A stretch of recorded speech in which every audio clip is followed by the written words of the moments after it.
अलीगढ़ थाना मड्राक क्षेत्र में होने वाली सास को लेकर भागा राहुल 9 दिन बाद वापस लौट आया है। दामाद और उसकी प्रेमिका सपना थाने पहुंचे, पुलिस ने दोनों को अलग अलग बैठा दिया है। राहुल की गुमशुदगी इसी थाने में दर्ज है। बता दें कि आज के दिन ही सपना की बेटी की शादी राहुल से होनी थी। राहुल और सपना 6 अप्रैल को भागकर बिहार चले गए थे। किसी रिश्तेदार से राहुल की फोन पर बात हुई, उसकी सलाह पर दोनों लौटे हैं। सपना की बेटी की शादी आज 16 अप्रैल राहुल से होनी थी। इन दोनों से अभी किसी को मिलने नहीं दिया जा रहा है। इसे भी पढ़े सास दामाद केस में ताबीज की एंट्री। राहुल की मां ने खोला बड़ा राज, जहां आज आनी थी बारात वहां पसरा सन्नाटा। 1 साल पहले भी राहुल ने एक महिला को भगाया था। होने वाली सास को भगा ले जाने वाला दामाद राहुल 1 वर्ष भी पहले भी एक महिला को भगा ले गया था। पड़ोस के गांव की महिला के साथ भागने के बाद दोनों 2 महीने में वापस आए। उस समय महिला के स्वजन ने पुलिस से शिकायत नहीं की, जिसके चलते कोई कार्रवाई नहीं हुई थी। इस बार होने वाली सास के साथ भागने में राहुल के दोस्तों ने उसकी मदद की थी। वे बाइक से दोनों को कासगंज रेलवे स्टेशन छोड़ने गए थे। पुलिस ने कुछ दिनों पहले इन दोस्तों के अलावा युवक के जीजा को भी हिरासत में लेकर पूछताछ की थी।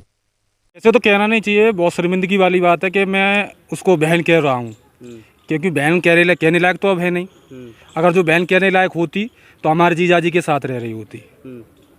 तो आज ये पकड़ी गई है, पुलिस लेकर आई है, आप क्या कहना चाहेंगे इस पर? जब पकड़ी गई है तो अभी देखो उसकी इच्छा है, जैसे अगर वो जो भी पैसे लेके गई है घर से और जो भी जेवरात लेके गई है, आप लोगों को सब लोगों को मालूम है और पूरे हिंदुस्तान को भी मालूम है इस बात का।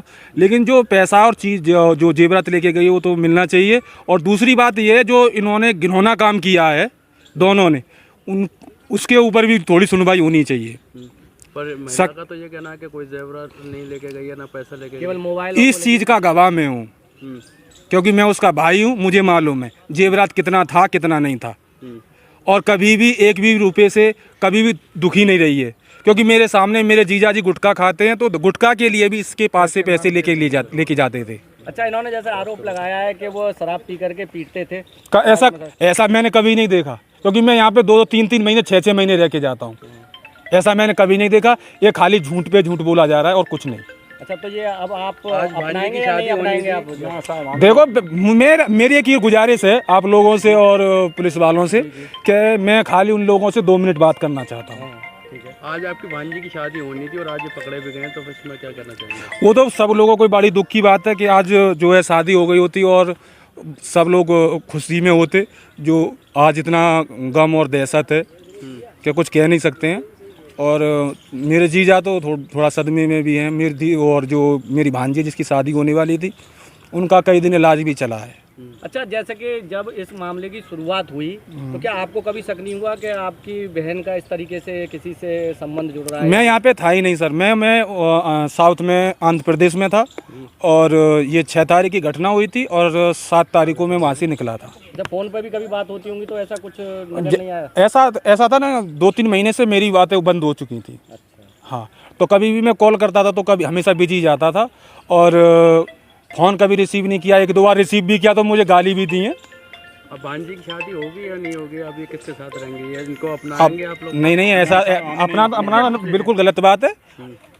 लेकिन जो जेवरात और पैसा है वो मिलना चाहिए। दिनेश चंद नाम है मेरा, कास्ट मनोहरपुर का नाम रहने वाला हूँ। ये जो मेरे छोटे भाई की औरत है, पड़ोसी की, जितेंद्र की, सब हम इसको रखना नहीं चाहते हैं। जितना सामान लेके गई हैं, जितना हमारा सामान वापस देना चाहिए। लड़की की शादी थी, बेटी की, बेटी से सब उद्धार होना चाहते हैं। मैंने भी अपनी बेटी की 2 शादी करी हैं। जैसे कैसे इधर उधर से मांग के कर्ज लेते हैं, कर्ज लेके उसके बाद में भी औरत ने इसने ऐसा बोला कि सिक्का कर जाओ उस गांव में। तो सिक्का करने हमारे चाचा जी गए, सिक्का कर गए। उसके बाद में लड़की की कार्ड बट गए, पीढ़ी चिट्ठी भी भेज दिया। तो लड़का जितेंद्र सिंह ने अपना इंतजाम करके पूरा रखा, कैश भी रखा था, जेवर भी था। हमें ये औरत नहीं चाहिए, सिर्फ हमें ये चाहिए हमारा जो सामान गया है वो सामान ले। अच्छा, तो ये मीडिया से ये कह रही है कि मैं ना तो वो तो सिर्फ झूठ है। आपने अभी भी सुन रहा हो उसके भाई का बयान था। हमें वो औरत का सिर्फ झूठ की बात है। नहीं, महिला का तो ये कहना है कि 200 रुपये और एक मोबाइल लेके ना साहब, ये तो झूठ की बात है। उसके भाई ने कहा था हमारे साथ जितना सामान गया है अब हमें महिला रहना चाहती है उसी लड़के दामाद के साथ ही रहना तो चाहती उसके साथ जाए, हमें सामान मिलना चाहिए। है, बस सामने हाँ